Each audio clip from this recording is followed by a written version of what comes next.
Hello, my name is Rachel Bucksbaum. I am a licensed clinical social worker and psychotherapist at University of Kentucky's Counseling Center, and this is a presentation on tips on how to find a therapist. The most useful resource I have found is psychologytoday.com, which the link is right at the bottom of this screen. This is a wonderful website to help people find therapists in their local communities.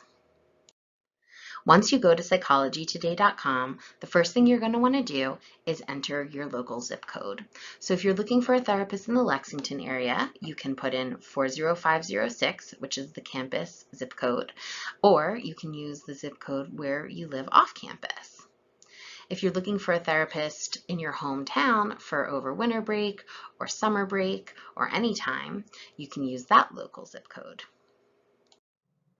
If you have insurance through yourself, your program, or your family, that's one of the first options you're going to want to filter through on psychologytoday.com. So you would choose this filter option, show more insurances, and pick your medical health plan. If you don't have insurance, we'll be going over sliding scale options later in this presentation. Next, you'll use the issues filter. So you'll open that section up, you'll click on Show More Issues, and you'll choose what feels pertinent to you and the reasons why you're seeking therapy at this time. There are various other filters at the top of that page: gender, types of therapy, age. I often think that age is an important thing to click on and that you want to make sure to click on adults so that you don't get a list of therapists or anybody on your list who may only see children. You can choose price, and there's also an option for more. If you click on more, you'll see these other filters here for ethnicity, sexuality, language, and faith. If any of those feel important or relevant to seeking therapy at this time, really recommend that you also use this filter as well. Once you're done using your filters, a curated list of therapists will be created for you on psychologytoday.com. And the next part of this video, we're going to talk about some recommended steps to matching yourself with a therapist. So the first step, as written on this slide, is to read as many profiles as you'd like. As you're reading over these profiles, you want to pay close attention to the content of the profile. So does this therapist sound like a good fit for you? You want to look at where they're located. So if you don't have a car or you use a bicycle to get around Lexington or wherever you're located, wanting to make sure that that will be suitable for your needs in that way as well.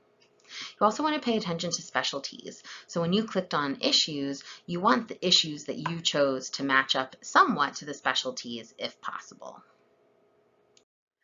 At the bottom of every profile, you'll see one of these two messages: take the first step, or call or email whomever for a free phone consultation. And I just want you to keep that in mind as we continue. So now you've read as many profiles as you've wanted to, and my recommendation is to use the email function highlighted on this screen to reach out to a number of therapists. After you've read an abundance of profiles, my recommendation is to narrow down about 4 to 6 therapists to email. You'll use the email function that I discussed on the previous slide, and you'll enter your name, your email address, your phone number. Subject can be seeking therapy. And on the slide, I've also offered a suggested email that you can use as a template to email the therapist that you're interested in potentially having a phone consultation with.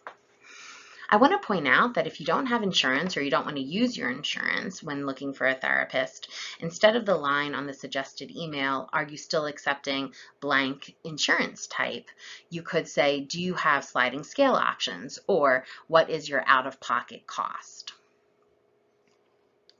After you hear back from a few therapists, you'll set up a couple of phone consultations, 2 to 3, or really as many as you'd like.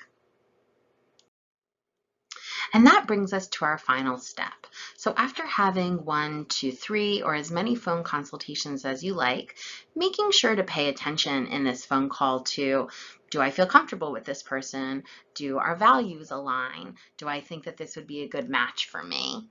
Then hopefully you'll be ready to set up your initial appointment with your new therapist.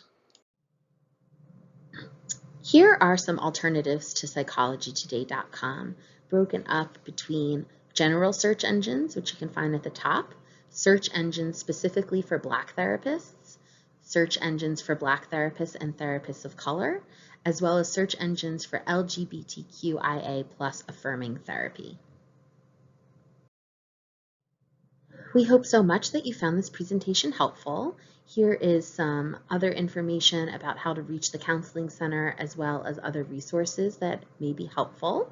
Please pay attention to the notation at the bottom of the screen, letting everybody know that the Counseling Center has a new location beginning in January of 2021, and that information is all there for you.